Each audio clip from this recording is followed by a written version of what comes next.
Welcome back to the DotLife podcast. We are talking about dogs today. Who doesn't like dogs? Everybody loves dogs. I'm joined by two dog experts, Mark Armour from the Pooch. Hi. And Andrea Viveiros from the Connect the Dogs. Hello. Thanks for joining me. So I'd like you to start by introducing yourselves. Just talk about who you are, what you do with dogs. Do you have dogs? What kind of dogs do you have? All the dog questions. Andrea, let's start with you. Sure. So I'm Andrea. I am a certified professional dog trainer. I have been doing this for about 14 years now. Kind of scary to do the math in retrospect. I do private in-home training mostly, so I don't have a facility. I travel all around Boston, helping people with the challenges that they have with their dogs on a regular basis in day-to-day life. I have my own dog named Maybe, Maeby, like That's maybe Arrested Fuenke from Development. Arrested Development. Exactly. I can always find a kindred spirit pretty quickly when I say her name. She is a perfect little shepherd mix from the South. I adopted her when she was about 9 months old, and she was recovering from some pretty traumatic injuries. She broke both her elbows as a puppy in her first home, just kind of freak accidents and genetic conformation issues. But she is an absolute joy. I'm based in Hyde Park personally, and I service the whole city of Boston except for a few neighborhoods that are across rivers and bridges. Sorry, Charlestown and Easy. But yeah, I love working with dogs. It's the only thing I can picture myself doing for the rest of my life. So I'm happy to be here talking about it. Mark, how about you? My name is Mark Armour. I'm one of the owners of the Pooch. We have a doggy daycare here in Dorchester and a couple of retail stores, one at Lower Mills, one at Savin Hill. I started dog walking, like you, 20 years ago, and just sort of built the business up over time. So me and my husband currently now run that business, and we have huge daycare and a lot of staff. And who's your favorite daycare resident? That would be Humphrey. Yes. Listeners, Mark has watched my dog many times, and the controlled chaos that Humphrey brings is a joy, I'm sure. No worse than any other dog. He's a good guy. Dogs, I have 3 dogs currently, down to 3. So I take all the little broken ones that nobody else wants, and my dog that I have, my favorite dog at this present moment in time, I can say that about my dogs, one of them's favorite. His name is Alex, and he's deaf and blind, and he runs the whole house. So I also have a cat. Yeah, no more birds. There you go. You can say that about dogs, but not kids. No, people say that, you can't have a favorite kid. But Yeah. I can have a favorite dog. Because, again, I get all the broken dogs. So it's like some of them are more broken than others. Right. So we're going to talk about dogs broadly, not just Dorchester dogs today, but you both are exposed to dogs that may have some problematic things with them. Andrea, I want to talk about your approach to dog training because you use, I think it's called fear-free training. Yeah, sure. So there are a lot of names for a lot of different types of training. There's no regulating body. There's no authority that determines what you call what kind of dog training.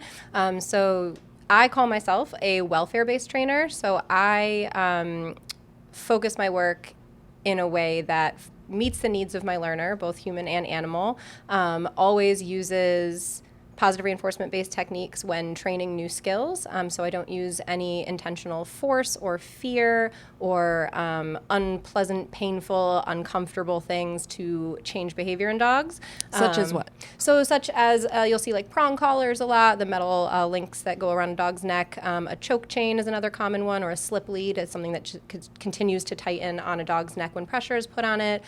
Or the seemingly ubiquitous, very popular electronic collars, e-collars that we see a lot for off-leash skills. All of those are tools that function by changing behavior using an uncomfortable stimulus. And so that is something that I don't use in my work. It can be a really controversial topic. Telling people how to train their dogs is like telling people how to raise their kids. Nobody wants unsolicited advice. And so I work really hard to only work with people who are coming to me knowing what kind of training I do and are up for that. So I'm not necessarily going out there in the world trying to change minds because I think people need to be open to, learning something new and wanting to do something new before they're ever going to do it.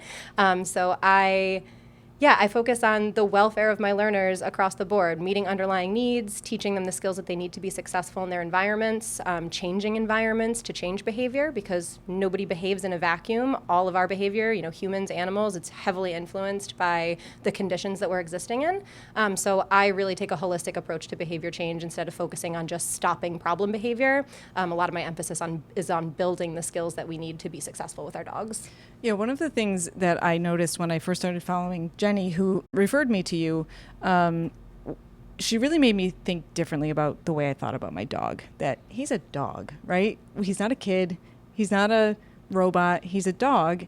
And maybe I could adjust myself a little bit to make him more comfortable. I don't know. What do you think of that, Mark? Is that crazy? No, it's not crazy at all. A lot of people do sort of humanize their dogs and stuff like that. And they allow them to get away with a lot of behaviors that they shouldn't. You know what I mean? I'm not saying to punish the dog or anything like that, but whenever you how do you say, infantilize your dog, whenever you make it more human, it's like you don't set boundaries, you don't set the times when the dog should not be doing certain behaviors. And I have a question for you. Sure. Would you ever recommend a prong collar? I would not. Never. Never. Okay. I'm happy to talk about why. I have one instance when I did. Okay. And it's only one. Okay. It was an 86-year-old woman who the dog had already pulled her down the steps and broke her hip. And, she didn't want to give up the dog. She didn't want to do training. She had no more money and everything else. And I said, look, the only solution I can come up with right now is a prong collar for you. Yeah, and I think in one of those scenarios, it's kind of, it tends to be the one that comes up a lot, on internet debates that I really try to keep myself out of because no one wins in those. There is always that kind of specter of the guardian that can't physically manage their large, strong dog, and the only option for safety is a prong collar. And I push back on that a little bit because the beautiful thing about a welfare-based approach and positive reinforcement-based training is that it really fosters creativity in behavior change. And so I have yet to encounter a scenario, and I've worked in shelters, I've worked with all breeds and sizes and temperaments of dogs with all kinds of problem behavior. I have yet to find a circumstance where the issue at hand cannot be addressed without the use of aversives. And it might take a little bit of creativity and problem solving, but I am of the firm belief that when you find yourself on the precipice of recommending a device that works via punishment and discomfort, we've hit a skills issue. We've hit a roadblock of where our skills are, and it's up to us to seek other professional help and input to get past those. I get all that. Yeah. The lady in question was not willing to do anything different. Yeah, and that's when if this was somebody that came to me, I'd say, this is my set of beliefs, this is my ethics, this is how I encourage people to live with their dogs. And if that's not for you, I'm not the trainer for you. Well, I wasn't the trainer. Yeah, You know what I mean? exactly. I'm just saying it's like... And so I kind of tell people, I want people to make an informed decision. So are there people out there who use prong collars knowing exactly how they work and say, I'm fine with that? Sure. And that's their prerogative. I'm not, again, here to change people's minds. People decide what's right for them and their dogs. I'm never going to recommend one, though. Okay, I'm never going to say that's I the never solution. recommend them either. Yeah. It's just... I couldn't come up with another solution at that point. And it can feel really hard when we're what do I faced with do? a scenario Yeah. that we want to help, we want to fix, and we don't have an easy answer, and we also maybe don't have the buy-in from a client. If somebody doesn't want to put in the work that it takes to train without those tools, then And I was just in fear for her what can we safety do? Yeah. again. So it was Right. I was like, what do I do? Right, You know? right. If you leave, she might just continue as is, and something even worse could Yeah, happen. exactly. What about people who expect their dog to be trained perfectly? Dogs do not come with software built in, You need to hire someone Yeah. that actually is able to motivate your dog to do what you want your dog to do. Yeah. You can't just expect to have a dog and it just automatically works. I would even argue that even when you have someone who's trained them, the dog isn't going to be robotic. They're not necessarily always going to do all the things you want them to do, and that's the beauty of having an animal in your life, right? They're sentient beings. Right. Exactly. They're sentient beings. Right. And part of the bargain when we decide to bring them into our home and into captivity with us, we control everything about their day-to-day life. And expecting to be able to control another living thing's behavior is, it's a tall order. Yeah. Can we help them make the choices that we would like them to make? For sure. We Yeah. can teach them new skills so that they can be successful in a human world that wasn't built for them. But can we expect them to be able to function in that world that isn't built for them without being their teammate. No, you know, that's our responsibility when we bring them home, is we want to give them the chance to be their best selves, and really have the bond with them that I think most people look for when they bring a dog home. You know, nobody, I don't want to say nobody, I can't make blanket statements, but for the majority of people, they're not bringing a dog into their home because they want something that they have total control over. Yeah. You know, sure, there are people out there who use animals to feed their ego, for sure, those people exist. But the vast majority of people that I encounter through my work, they just want a dog to love and who loves them, to enjoy their life with them. And yeah, sometimes behavior can get in the way of that. But a huge part of my work, I find, is helping people adjust their mindset around their relationship with their dog a little bit, and really see what's possible for it when they let go of some of just the societal expectations around dogs. You know, there's so much stuff out there that tells you how you should be living with your dog, what you have to teach them, what they have to be able to do, and if you don't do X, Y, Z, then you've somehow failed as their guardian. And I think that just puts so much pressure on people to do things that they might not feel comfortable with, or they might not feel is important for their relationship with their dog. You know, crate training is a big one, very controversial. You know, I've talked to countless clients that will come to me and say, you know, I'm so sorry, I'm really embarrassed to admit this, but my dog isn't crate trained. And I'm like, that's no problem. That's fine, That's yeah. totally Yeah. fine. If a crate doesn't work for you and your dog, you don't have to use one. But they go on the internet and everybody is saying, you know, this problem's fixed by crate training. You're having this problem because you didn't crate your dog. Like, it's just one of those things where I really want people to take a bird's eye view of the relationship that they picture wanting to have with their dog and find a professional that can help them get there in a way that feels good for them. And it's like whenever we're saying about crate training, a lot of people come to our daycare, and then whenever they have a look, they're like, where's the crates? So I wanted to talk I'm to you like, about that, because you don't have a have very crates. different approach to daycare. It's just open, right? It's open, So yeah. tell us if they were to come into your room, which, by the way, I brought Humphrey during COVID, so I've never actually been inside, believe it Okay, or not. good. So tell me. Because it gets the dogs all riled up. Yeah, exactly. So tell me, what's going on behind that door? Basically, there's one large, big open room, and we have 5 staff in there at all times. We have a minimum of 5 staff walking around the room, and you know, the dogs are just free to do whatever they want. We let them outside every 35, 40 minutes. They go out into the yard. All together? All together. Okay. It's controlled mayhem. Yeah. You know, but we let them out the door, and we let them back in the door. And again, the reason we don't have so many problems is because we do an intake. Yeah. And the dogs must get along. Like Do you remember when Humphrey failed his intake? Yes. I felt so bad for you. But it just shows you, like, we take it deadly serious. Yeah. You know what I mean? If the Yeah. dog is showing any anxiety or stress, we'll try to work with that dog a little bit more. Like, we get a dog that for every once in a while, it'll hide under the table. Yeah. And it'll just not come out for a week. Yeah. And we will be totally honest with the owners. We'll tell them he's not doing good right now. You know, I said give him another 2-3 days maybe, see how he settles in. And if it's not for the dog, then it's not for the dog. Yeah. One of my own dogs will not go to daycare. Really? Yeah, she's terrified of the outside. You know, even walking her is like she's just terrified. She Yeah. just shakes the whole time, and she does not like the daycare. So she doesn't go to daycare. You know. So you do this behavioral testing to make sure that they're not going to be in a dangerous environment, Exactly. right? But then what is it like? And do they ever get into scrums? Oh, there are fights, Yeah. yeah. But all of my staff are trained on how to break up a fight properly. Yeah. And we can usually spot the fight happening before it even gets Yeah. to that point. And it's nearly always the same dog and whatever. Yeah. And if it gets to that point where it's a issue, like, we'll take the dog out of daycare. Okay. We'll tell the client, you know, unfortunately this is the second time. Yeah. No more chances. We usually have a 1-strike policy. If a dog bites, Okay. done. Yeah. Like, the dog's never back there again. Yeah. You know. So we have 30 or 40 other dogs to take care of, Yeah. not just yours. Right. You How know? many so you have up to how many at one? 35, 40 dogs. Okay. Yeah. So what do they do? What are the behaviors? I mean, I want to get to your opinion too, Andrea, but when they get into a group setting like that, how do their behaviors come Well, out? it's so weird. The one breed of dog in particular, like Boston Terriers, they all hang out together. Really? It's a little gang. Really? So if you have 3 or 4 Boston Terriers, they're always together. And then they turn their hats backward and stuff. Yeah. It's like crazy, because that's the only one breed that kind of like huddles together all the time. Yeah. Most of the other dogs, they'll find their friend. You know, they'll have They do one. see Oh, the- oh, yeah. absolutely. Like they have their friend. Yeah. They want to see them every day. We have people that have told me they've been walking on the beach in Provincetown, and the two dogs get together and go crazy. And the owners have no idea No who idea. these dogs are. And they're Yeah. like, does your Yeah. dog go to the Pooch? It's like, yeah, mine does too. You know, it's like, oh, that's where they so know each cute. other from. Yeah. You know? What else happens in these? What changes when they get into these bigger herds? Do they become more animal-like? Well, they're dogs. Yeah. So, I mean, I don't know. I've been doing this for 20-something years. Yeah. So it's like, this is normal for me. Right.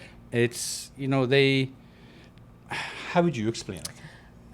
I think it's hard. Dogs are social animals. They're not pack animals, as people will kind of call them. There's a lot of junk science that people carry over from junk science about wolves that the Doesn't original exactly the original researcher was like, I made a huge mistake, guys. Stop yeah, listening absolutely. to me. David Meck, Like, yeah, in seriously? the 70s. The guy that wrote the paper Yeah. that everybody, that Cesar Millan, all the Yeah. other trainers out there follow. With like the alpha male stuff? Yeah, the alpha He- wolf theory is he completely debunked his debunked. own theory. Yes. And people are still Yep. using And people that. still cite It it, and I'm sounds- like, sounds oh my cool. goodness. It does sound I'm like, cool. the internet exists. You can do a quick Google. It's like the first result. He's like, no, Yep. this was wrong. It's basically he studied wolves in the 70s by taking a bunch of disparate, unrelated adult wolves and putting them together in like a contrived scenario and studied what happened in their social groups. And believe it or not, they fought. Like, who could have guessed? Because a wolf pack, an actual wolf pack in nature, is a nuclear family. It's a breeding pair and their offspring. And their offspring. And then their offspring leave and start their own families, become quote unquote alphas. Alpha just means access to resource. Okay. And so the alpha, quote unquote, of any group is the one that kind of has the resources, doles out the resources. And more often than not, you know, it's not a super helpful term, honestly, in dog behavior because dogs are so far removed from wolves. They've been domesticated with us over tens of thousands of years Yeah. to work cooperatively with us. They do not see us as an alpha. They don't see us as any kind They of don't see like us as animals. Exactly. They don't see us as dogs. Right. They just see us as people who control their comings and goings and their food intake and treat output. machines. They treat probably machines, see us yeah. as quite and boring, family. to be honest with you. I mean, why they- is she still on the computer? Why does she walk so slow? Why has she watched 4 episodes of The Real Housewives of Orange Oh County my in God, a row? Stop hitting next. Exactly. But yeah, and so when dogs get together in the social groups that they find themselves in human life, you know, daycares, dog parks, play groups, you know, just little play dates, things like that, their behavior changes based on who they're around, they're with, who's in yeah. the environment, what resources are available. You know, anybody who's done daycare stuff knows that watch that water bowl. Sometimes dogs have feelings about Resource sharing guarding. resources. Yeah. Exactly. And so I wouldn't say that they become, you know, more animal-like or anything. You know, there's a lot of myth about, you know, pack mentality and how they can all like feed off each other and then turn against you, and like it's all storytelling. Okay. Because when you really break it down, what you're looking at is arousal levels. You're looking at, is that dog's arousal level spiking, and what behavior comes as a result of that. And arousal spikes, they tend to come with, you know, less inhibition, less bite inhibition. So if you're playing mouthy play and you're getting really amped up, you're going to maybe see teeth connecting with skin when you don't want to, or when the dogs don't necessarily, you know, mean it. You're going to see play that goes too far oftentimes. When there's lots of dogs, all the energy gets up. It's like sending a bunch of toddlers out to recess Yeah, with right. sugar high. Like, go, have at it and see what happens. So what do you do when you see that? You just do Well, we separation? intervene right Yeah, away. Yeah. You know, I mean, we'll see the hackles You going see the up, arousal, or even yeah. the curly lip. And Yeah. you're just yeah, like, those you're- early body language cues are as soon as- everything. and we train all our staff constantly. I'll be like, that dog over there. And they'll Yeah. be like, what? I mean, he doesn't like that one, you know? And so we just kind of keep them separate. The one thing that we have found is that we have clients that live in the same buildings, the same condo complexes. And whenever we send pictures of our dogs, and they'll be like, is that Maisie? And we're like, yeah. It goes, my dog hates her. You can't have that dog. They can't be together. And they're like, they've been together for 6 months.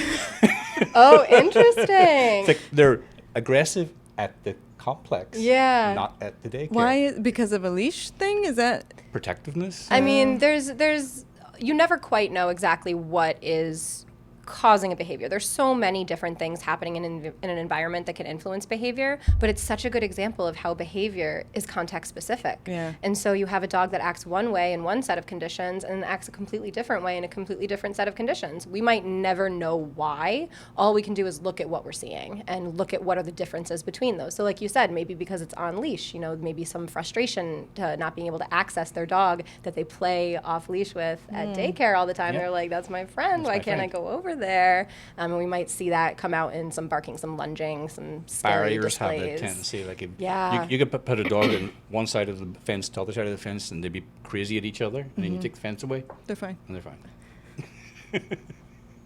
What are some other things you've seen either humans or dogs do that are nuts?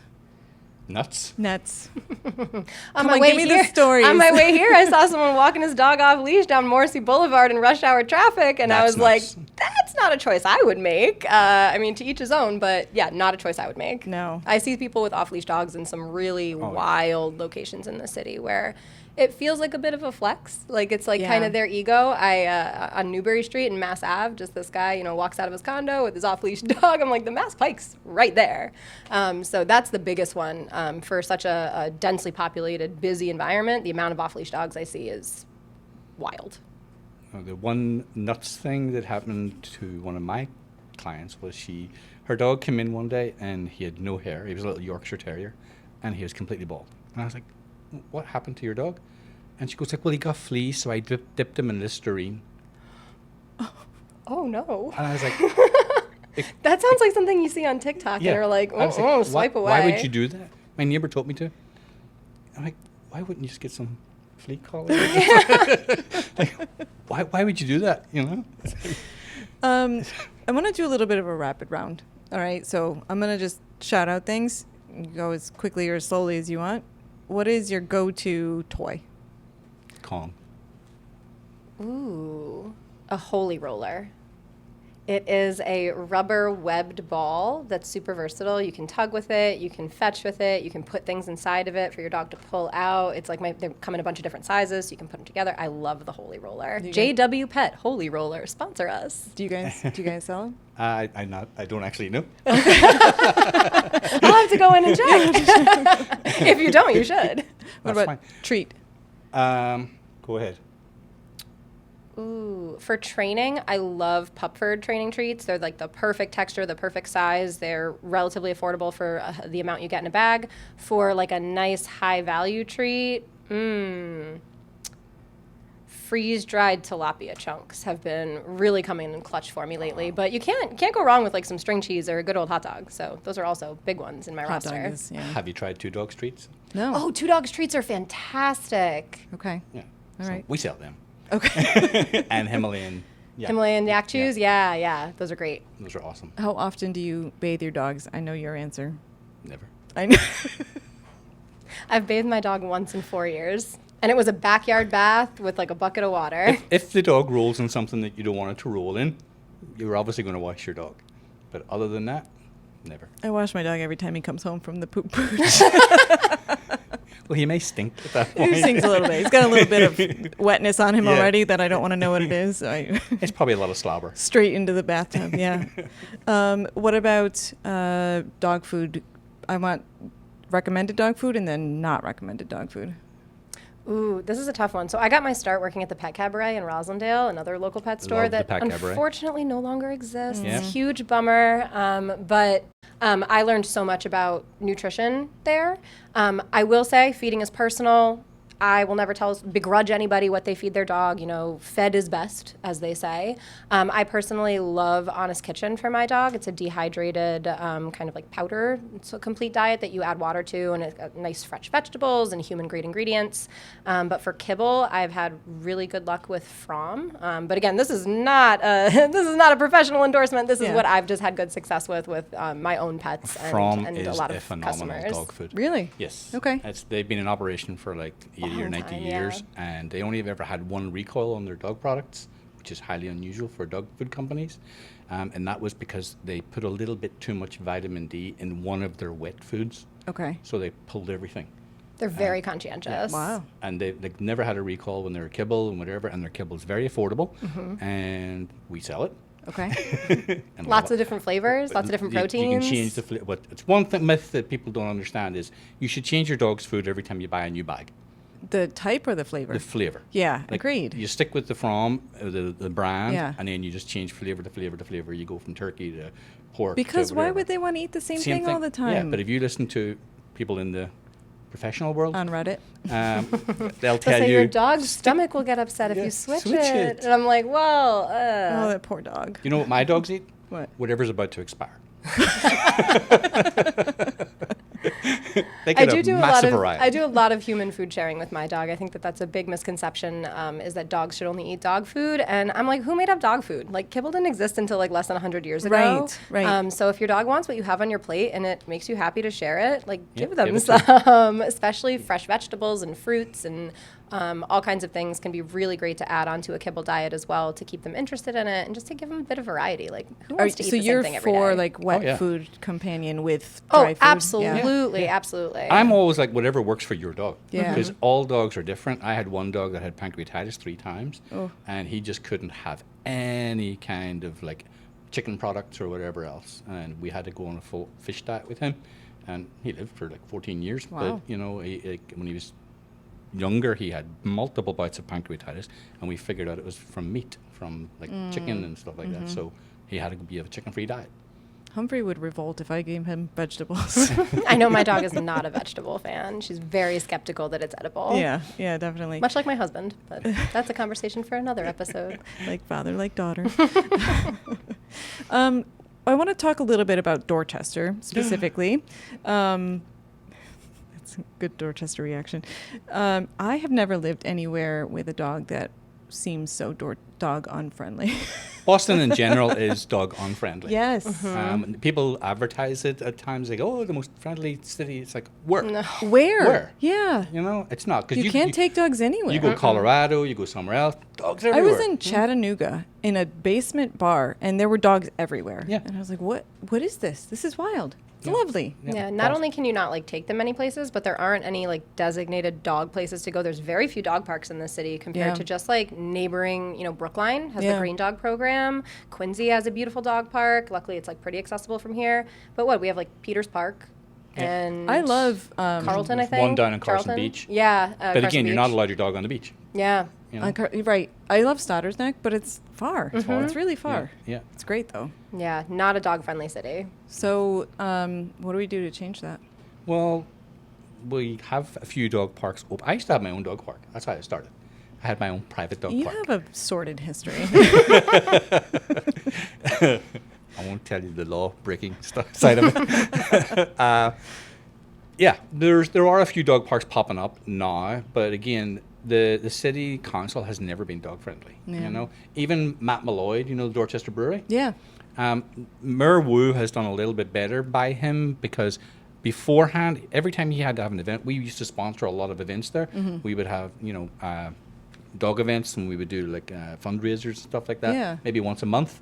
And the front patio was technically dog friendly. Okay. But he had to apply for a permit for every single event whenever he wanted to. So he had to spend a whole day down at City Hall, putting in the permits, getting everything out, just to have this one event. And they were constantly coming in and monitoring and everything That's else. ridiculous. Whereas now Mayor Wu has said, okay, you apply for one permit, that does for the year. Yeah. You know, That's good. so that's a bit better. It's a step. It's a step, yeah. And people want to have their businesses to be dog friendly, but Yeah. they're not allowed. I also think there are a lot of citizens who don't want that, which I don't understand. I could honestly argue both sides of it. Like I could Yeah. argue with myself both Yeah. sides of it because I completely understand the view of people who are like, I'm going to eat food. I don't necessarily want a dog, dog yeah. at my dinner table, Yeah. especially in small restaurants where it's close quarters. And not everyone who brings their dog somewhere Controls it. has the best control Yeah, over what's that's going true. on there.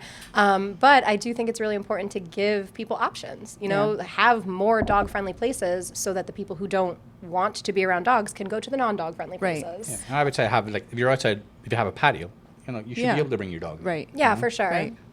Yeah. What about walks? Where do you What? take your dog on walks? Around the block. Yeah. Yeah. There's no like Where else do you trails go, or anything. you know? Yeah. I mean, if you want to, you have to go to Quincy or somewhere like Yeah. that, you know. So it's like here, I just walk the dog around the street. Dorchester Park has a nice little trail. Yeah, one of my favorite places to take dogs for walks is actually cemeteries where there isn't clear signage that dogs are not allowed. It is quiet, it is serene, there are nobody there to bother you. Yeah. And you stay away from the mourners, you stay on the trails, you don't let your dog kind of walk Yep. all over the graves. And you're very careful about where they. Yes, so you pick up Yeah. their Oh, yeah. you pick up their Always pick up waste. your poop. You Yeah, always yeah. you know clean up after them, and you respect the property. But I'm lucky enough to live less than a mile away. Always prepared, take them with you. But I'm lucky enough to live about a mile away from a cemetery in Rosendale that is dog friendly, and it's one of my favorite places to walk because I can put on a nice 50 foot leash on my dog, and she can go and explore and stretch her legs, move at a pace that's comfortable for her, sniff all of the sniffs, and we don't have to encounter anybody else. Yeah. Cedar Grove is still dog friendly. I know there's yeah. a lot of controversy, but God bless them. They're still keeping Hopefully it it stays. dog friendly. Yeah. Humphrey loves it there. It's his favorite walk. We do a loop through the cemetery and then back up through the park, and it tuckers him out. Yep. It's great. It's what he needs. It's what he needs. Pee and poop signs. No peeing and pooping signs. What are your thoughts? I don't care for them. If you have a beautiful, well-landscaped garden that you like, it's the pride of your life. I understand that you don't want dogs peeing and pooping on it. However, if you live in a neighborhood where it is house, driveway, or just house, no driveways, barely any yards, like where do you expect people to go? Yeah. Give us a break. We're all trying to live in community together I and have share been this space. And if you yelled feel at that strongly, put up a fence. So many times. I have felt unsafe, and it's the only time in Boston I've ever felt unsafe is when I was picking up my dog's poop. Yep. And you're picking it up. Yeah. And they're- Oh yeah. I'm people are standing there with the yelling at bag. you. Yeah. Yeah. It's really crazy. I've had people come into my daycare and drop dog poop bags. what? Yeah. Because we're automatically assumed to be the problem. Right. Yep. You know? Right. And they would like literally walk in the door and go, Thinking that you like left it on their property Yeah. and they're like, here you go, take it and back. I'm like, well, I don't use those poop bags. They're, it's like, that's not mine. Like, that's not my color. Yeah, That's not my exa- brand. exactly, No, exactly. it's not mine. I also don't understand why you would want a picture of a dog pooping in your yard all the time. They're very funny. I do appreciate the people that make like the little homemade like sculptural ones, and I'm like, oh, you spent time on this, okay? You feel real strong about it. Yeah.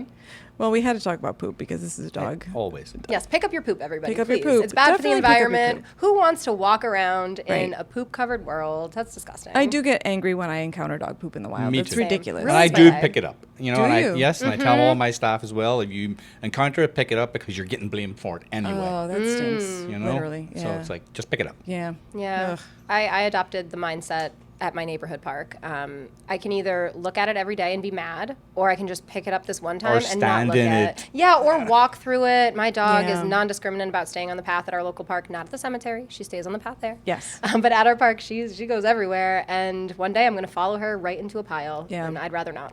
Yeah. All right. Well, we're going to end with less poop conversation. Where is your favorite place to eat in Dorchester? Sorry for that segue. I did not. I did not A real natural one. Now that we all have our appetites up. Okay. For me, do you live anywhere near around here? You? I don't live around here, but I live pretty close to Lower Mills, and I'm a big fan of Yellow Door Taqueria. They have the best Yep. street corn nachos, so delicious. I'm sure you know, right across the street. Yep. Yeah, love Yellow Door. Okay, my two favorite places, Okay. Blend and Banshee. Oh, nice. Okay. I probably go to the Banshee at least once a week for fish and chips. Oh man, I would kill for some fish and chips right now. Oh, the best. Awesome. Thank you so much for joining. It was great to meet you both and talk to you. Well, Mark, I've known you for a long time. Nice to meet you, Andrea. Yeah, and thank really you so much appreciate for this having us. conversation. It's a fun way to end the season. Totally. Okay. Appreciate it. Thank you so much.